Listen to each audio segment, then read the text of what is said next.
सभी भाई बहनों को प्रणाम। SLBS yoga and naturopathy medical college Jodhpur में आप सभी का हार्दिक स्वागत, अभिनंदन। मित्रों, आज हम बात करते हैं दांत के जो रोग लगते हैं उनकी। दांत में पाइएरिया हो जाता है, मसूड़े फूल जाते हैं, खून आना स्टार्ट हो जाता है, दांत हिलने लग जाते हैं, मुंह से बदबू आना शुरू हो जाता है,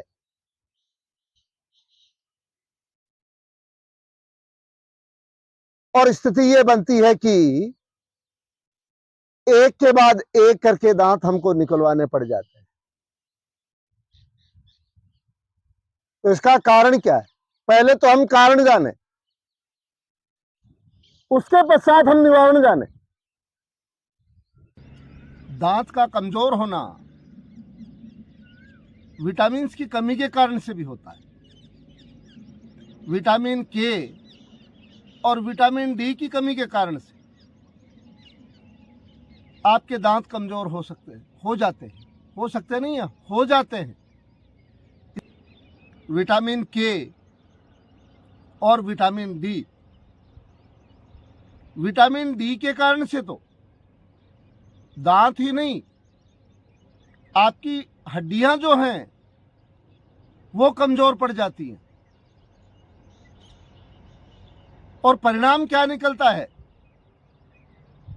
परिणाम यह निकलता है कि आपको जकड़न शुरू हो जाती है, अकड़न शुरू हो जाती है, बैठने उठने में परेशानी महसूस करते हैं,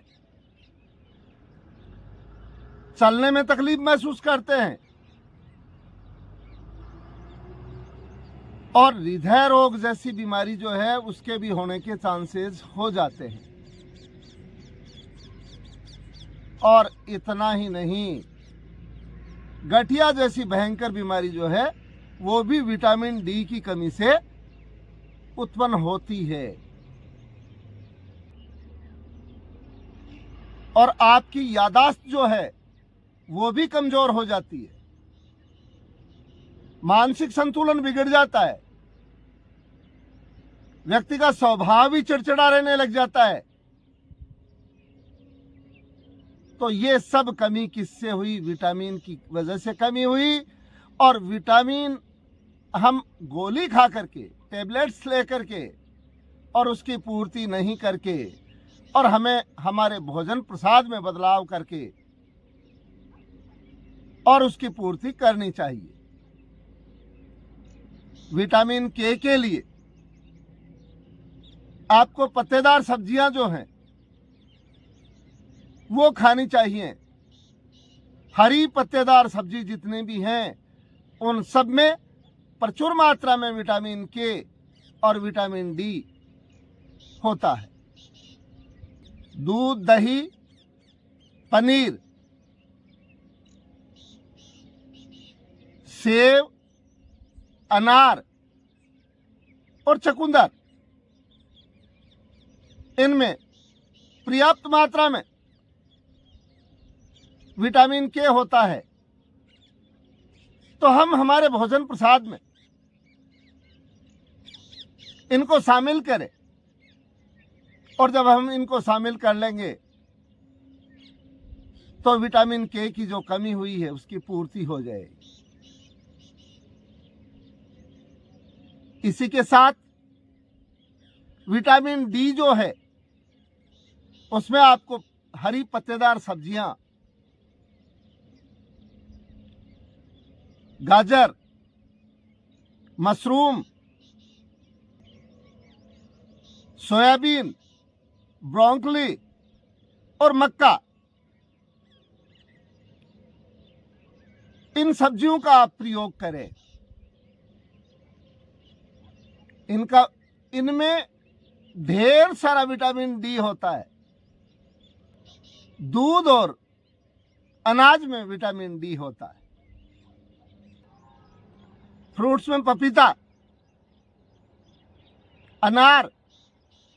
परंतु एक बात का ध्यान रहे कि रात्रि को जब सोते हैं तो सोने से पहले अर्थात भोजन प्रसाद के बाद और सोने से पहले नमक के कुल्ले कर करे और सोया करे। नमक का कुल्ला करने से दांत का कोई भी रोग नहीं होता है। और इसी के साथ बबूल अर्थात कीकर, नीम और अप्पा मार्ग का दांतुन किया करे। अप्पा मार्ग अपने आप में एक बहुत बड़ी औषधि है। जिस मेरे भाई बहन के दांत हिलने लग गए, जड़ मजबूत हो जाएंगी, तो हम नियमित सुबह और सायंकाल दांतों की सफाई अवश्य किया करें और मसोड़ों पे मसाज किया करें। इसी के साथ आओ आगे जानते हैं। कारण समझिएगा, हम भोजन प्रसाद करते हैं, उसके पश्चात हम ठीक से कुल्ला नहीं करते, हमारे मुख को हम ठीक से साफ नहीं करते। एक दो पानी का कुल्ला लिया और छोड़ दिया और चले गए। आप एक बात बताएं, घर में कोई सब्जी या खिचड़ी, दाल जो भी बनाया हुआ पड़ा है और गर्मी का मौसम है, सुबह बना करके आपने रख दिया, शाम तक पड़ा रहा, अगले दिन पड़ा रहा, तो उसमें बदबू आएगी या नहीं आएगी? तो जब उसमें बदबू आएगी तो आपके मुख में जो पड़ा है, दांतों के बीच में जो फंसा हुआ पड़ा है, उसमें बदबू कैसे नहीं आएगी? वो सड़ेगा। जो मुंह में दांतों में जो फंसा हुआ पड़ा है ना, वो सड़ेगा और सड़ करके बैक्टीरिया पैदा होंगे और बैक्टीरिया पैदा होकर के आपको पाइएरिया होगा।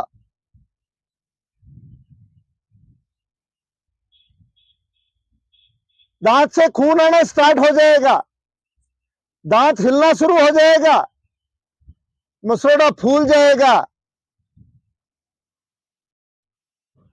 और इतना ऐसा नहीं ये दर्द होना शुरू हो जाएगा कि आंख भी प्रभावित हो जाएगी। इसलिए मुंह की सफाई किया करें। भोजन प्रसाद के बाद में परमात्मा ने हमको 32 दांत दिए हैं। अरे 32 कुल्ला करो तो बहुत बढ़िया बात है, 32 नहीं तो कम से कम 20 तो करो। एक दांत का एक कुल्ला तो होना चाहिए। अगर एक का भी एक नहीं कर रहे हो तो 20 करो, 20 नहीं कर रहे हो तो 16 तो कम से कम कर। अगर हमने 32 कुल्ले कर लिए तो कोई बीमारी नहीं आएगी पास। आजकल भोजन प्रसाद में एक सबसे बड़ी समस्या जो आ रही है, सर्दी के मौसम में हम गुड़ खाते हैं, गुड़ को श्रेष्ठ माना है भोजन में, परंतु गुड़ में हो क्या रहा है कि गुड़ केमिकल युक्त आ रहा है। आपने गुड़ खाया, वो गुड़ दांतों के लगा और दांतों में चीज चलना शुरू हो गई। क्यों जी? गुड़ से चीज कैसे चली? गुड़ से नहीं चली है, वो जो उसमें केमिकल जो डाला हुआ था उसने आपके मसोड़ों को खाया। मसोड़े जो हैं उन पे उसने कार्रवाई की दांत की जड़ में वो गया और दांत में की जड़ में वो केमिकल जाने से आपको दर्द हुआ। अगर शुद्ध गन्ने का गुड़ आपको मिल गया, शुद्ध गुड़ अगर मिल गया तो नहीं चलेंगी चीज। परंतु हम मर गए सफेदी में, हम मर गए कलर में कि ये गुड़ बड़ा सुंदर है, देखने में बड़ा सुंदर लग रहा है। अरे उस गुड़ में केमिकल है। जो लार्ज स्केल पे इंडस्ट्रीज वाले जो हैं वो इसमें केमिकल यूज करते हैं, और जो छोटे कुटीर उद्योग जो लगा रखे हैं उनके पास से आप गुड़ बनवा करके लेके आए। वो या तो भिंडी का डंठल जो है उससे आपको गुड़ साफ करके बना करके दे देंगे। गन्ने का रस जो है उसका मैल जो है वो भिंडी से काट देते हैं। और कुछ एक मैंने ऐसे भी देखे हैं पंजाब में जो सिर्फ पानी से ही काट देते हैं, पानी से मैल को निकाल देते हैं। बॉयल हो रहा है और उसमें पानी का छींटा मारा, जैसे ही छींटा मारते हैं वैसे ही उसका मैल ऊपर आ जाता है। हालांकि उस गुड़ का कलर जो है वो आप ये मान के चलें कि गहरा गेरवा होगा, उतना सुंदर नहीं होगा, परंतु वो गुड़ जो है आपको किसी प्रकार की कोई भी परेशानी नहीं देगा। चीनी में केमिकल यूज हो रहा है, यानी जितनी व्हाइट हो रही है उतना ही केमिकल उसमें ज्यादा है। तो कहने का हमारा भाव जो है, मीठा जो हम खा रहे हैं, मीठा खाएं परंतु मीठा वो ही खाएं कि जो केमिकल रहित हो। भोजन प्रसाद के बाद ब्रश अवश्य कर लें। 100 वर्ष तक आपके दांत आपका साथ देंगे। और अगर बचपन में गलती कर दी और अब संभले 50 आने के बाद में, तब भी वो आपका साथ देंगे।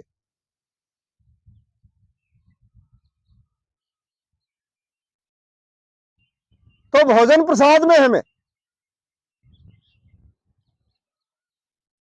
मिठाई जो हम खा रहे हैं, प्रयास ये करें कि गुड़ जो है वो केमिकल रहित हो। चीनी का तो होने का सवाल ही नहीं है। देसी खांड आती है, देसी चीनी जो है उसकी बात नहीं कर रहा हूं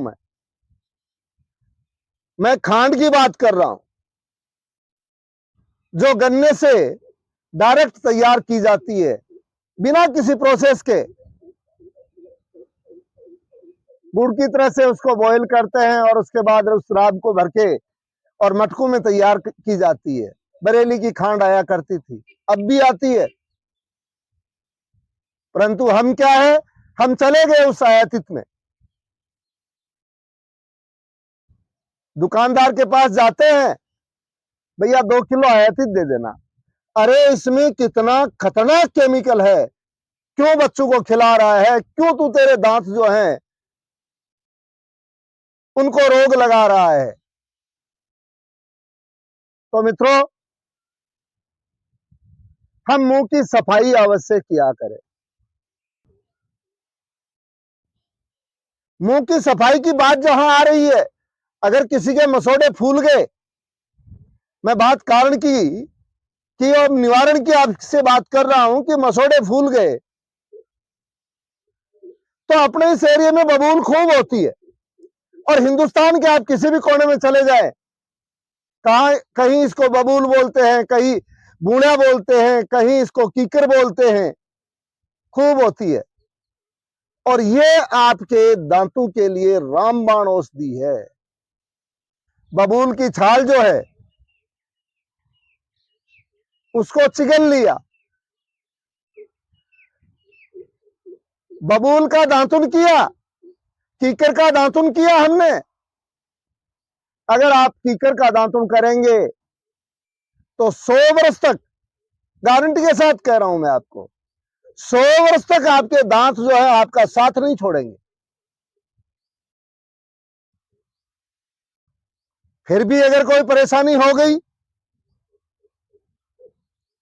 हमने बबूल को पहले काम नहीं लिया और परेशानी हो गई, तो बबूल की छाल को अगर आप चिगलेंगे, चबाएंगे, उसका कस मुंह में रखेंगे, तो मात्र 2 दिन में जो मसोड़े फूले हैं, जिनसे खून गिर रहा था, मुंह में बदबू आ रही थी, पाइएरिया हो गया था, उससे निजात मिल जाएगी। मेरा ब्रश का मतलब वो नहीं है कि हमने कोलगेट और तरह तरह के जो आते हैं हम उनकी बात कर रहे हैं। नहीं, मैं तो ब्रश की बात कर रहा हूं कि हमने हमारे दांतों से चबा चबा करके और बबूल का ब्रश तैयार किया और उससे हमने हमारे मुंह को साफ किया।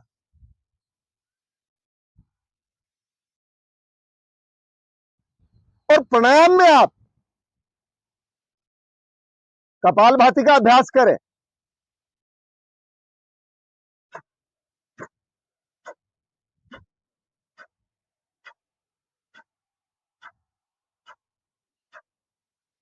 इसका अभ्यास आपको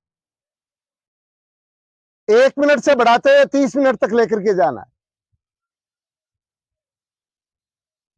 और आपको शीतकारी प्राणायाम करना है। अब आपको कौन सा करना है? शीतकारी प्राणायाम। दांतों को ऐसे मिला लिया और दांतों के अंदर से हवा भरेंगे। अब तक हम आपसे प्राणायाम करवा रहे थे नासा छिद्रों से, आज हम आपको करवा रहे हैं दांतों के बीच से हवा भरेंगे। निकल जाए इस हवा को, जिस प्रकार से हम पानी निकलते वैसे निकल जाए और जलंधर बंद लगा दे।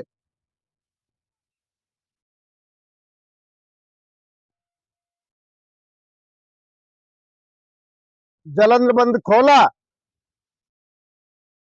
और धीरे धीरे श्वासों को छोड़ दिया, मुंह से नहीं, नासिका से। एक अभ्यास और करो, निकल जाओ।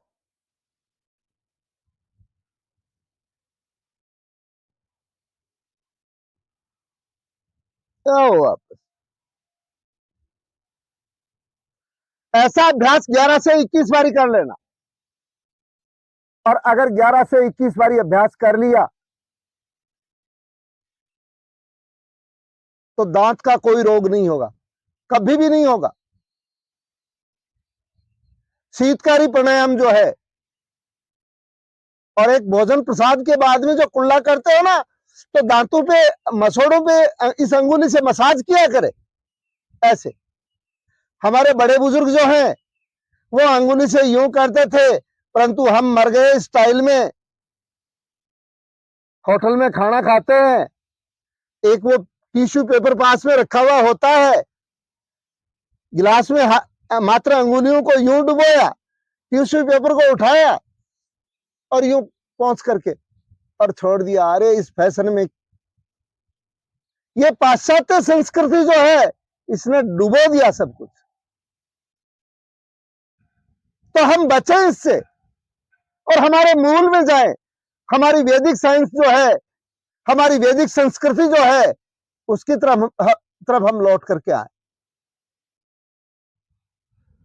तो हमने आपको 2 चीज बताई है, मसोड़ों की मसाज अंगुली से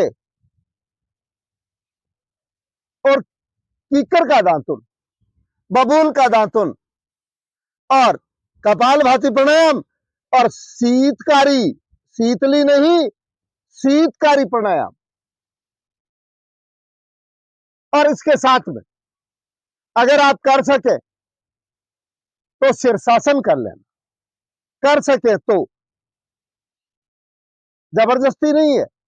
अगर आप हमारे पास होते तब तो हम आपको रस्से के सहारे से शीर्षासन करवा देते, परंतु चलो आप लोग जो बैठे हो पाँव को खोल दे, काफी समय हो गया आपको, है, खोलो पाँव को, हिला दो, यूं हिलाओ इनको। आप कहेंगे कहां फंस गए हम गुरुजी के साथ में।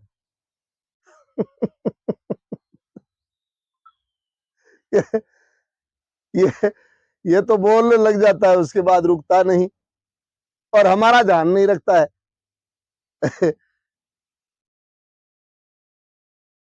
तो शीर्षासन का अभ्यास जो है वो आप किसी दीवार के सहारे से कर सकते हैं। चलो मैं आपको करके दिखा देता हूं, बता देता हूं, है।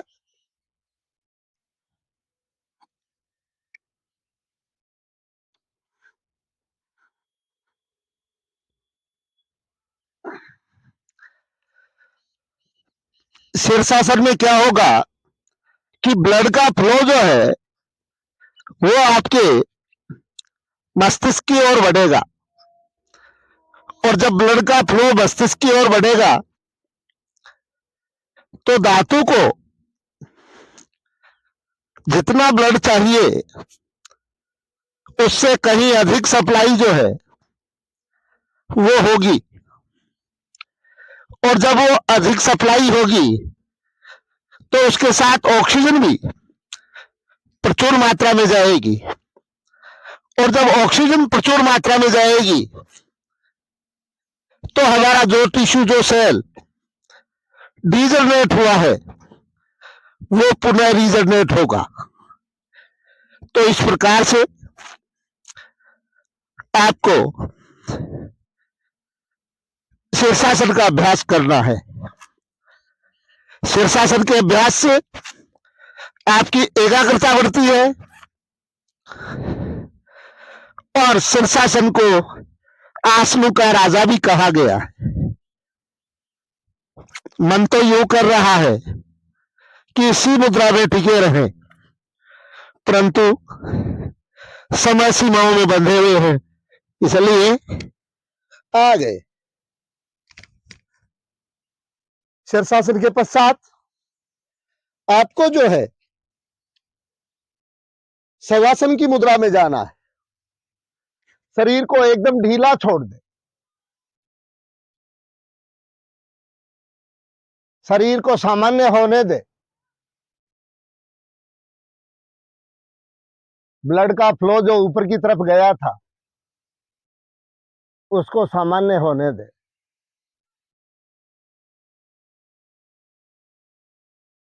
1 मिनट, 2 मिनट, 5 मिनट, 10 मिनट, इस प्रकार से आपको शवासन में रुकना है। इतना अगर कर लिया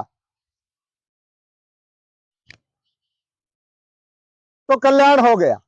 बस मीठे से बचना, मोटी बात एक ही है। इसी के साथ वही आग्रह मैं तो आपसे करूंगा, इस वीडियो को ज्यादा से ज्यादा शेयर करना और जन जन तक पहुंचाओ, ताकि जिनको भी दांत की समस्या है वो उस बीमारी से निजात पा सके, और इसको सब्सक्राइब करना भी नहीं भूलें। इति ओम।